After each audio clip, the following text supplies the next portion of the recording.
Russia అధినేత Putin నివాసంపై Ukraine దాడికి యత్నించినట్లు ఆరోపణలు వస్తున్న వేళ మరోసారి ఇరు దేశాల మధ్య ఉద్రిక్తతలు తారస్థాయికి చేరాయి.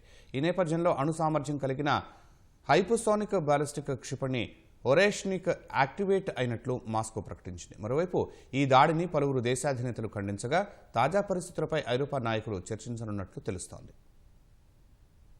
రష్యా ఉక్రెయిన్ మధ్య శాంతి కోసం చర్చలు జరుగుతున్న వేళ మరోసారి ఇరు దేశాల మధ్య ఉద్రిక్తతలు పెరిగాయి. రష్యాలోని నోవ్గోరోడ్ ప్రాంత గ్రామంలో ఉన్న పుతిన్ ఇంటిపై డ్రోన్లతో ఉక్రెయిన్ దాడికి ప్రయత్నించడంతో ఉద్రిక్తతలు రెట్టింపు అయ్యాయి. ప్రతీకారంతో రగిలిపోతున్న రష్యా అత్యాధునిక క్షిపణులను సిద్ధం చేస్తోంది. అణు సామర్థ్యం కలిగిన హైపర్సోనిక్ బాలిస్టిక్ క్షిపణి ఓరెష్నిక్ యాక్టివేట్ అయినట్లు మాస్కో ప్రకటించింది. ఓరెష్నిక్ క్షిపణి వ్యవస్థ బెలారస్లో క్రియాశీల సేవలోకి ప్రవేశించిందని రష్యా రక్షణ మంత్రిత్వ శాఖ తెలిపింది.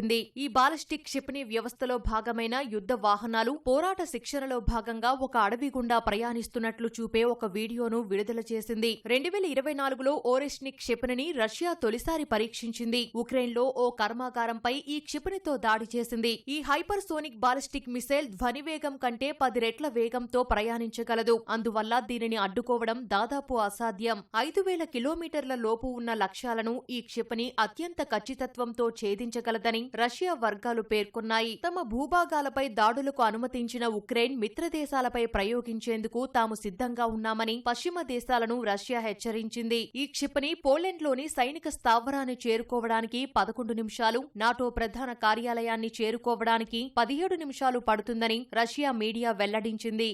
రష్యాలోని నోవ్గోరోడ్ ప్రాంత గ్రామంలో ఉన్న పుతిన్ ఇంటిపై ఆదివారం రాత్రి, సోమవారం ఉదయం డ్రోన్లతో దాడికి ఉక్రెయిన్ ప్రయత్నించింది. మొత్తం 91 దీర్ఘశ్రేణి డ్రోన్లను ఆ దేశం ప్రయోగించినట్లు రష్యా విదేశాంగ శాఖ మంత్రి లవ్రోవ్ తెలిపారు. అయితే అన్నింటినీ నిర్వీర్యం చేశామని, ఇంటికి ఎటువంటి నష్టం కలగలేదని ఆయన వెల్లడించారు. ఈ దాడిని అమెరికా అధ్యక్షుడు ట్రంప్ తీవ్రంగా ఆక్షేపించారు. ఆ విషయం విన్న తర్వాత తనకు కోపం వచ్చిందన్నారు. ఓ దేశాధినేత నివాసంపై దాడులు ఎంతమాత్రం ఆమోదయోగ్యం కాదని ట్రంప్ అన్నారు. దాడులకు ఇది సమయం కాదని హితవు పలికారు. ఈ వార్తలపై ప్రధాని నరేంద్ర మోదీ తీవ్ర ఆందోళన వ్యక్తం చేశారు. శాంతి ప్రయత్నాలను దెబ్బతీసే ఇలాంటి చర్యలను నివారించాలని అన్ని పక్షాలకు ప్రధాని ఎక్స్ వేదికగా విజ్ఞప్తి చేశారు. పుతిన్ నివాసంపై దాడిని ఖండిస్తున్నట్లు పాకిస్తాన్ ప్రకటించింది. రష్యా ప్రభుత్వం ప్రజలకు సంఘీభావం తెలుపుతున్నట్లు పాక్ ప్రధాని పేర్కొన్నారు.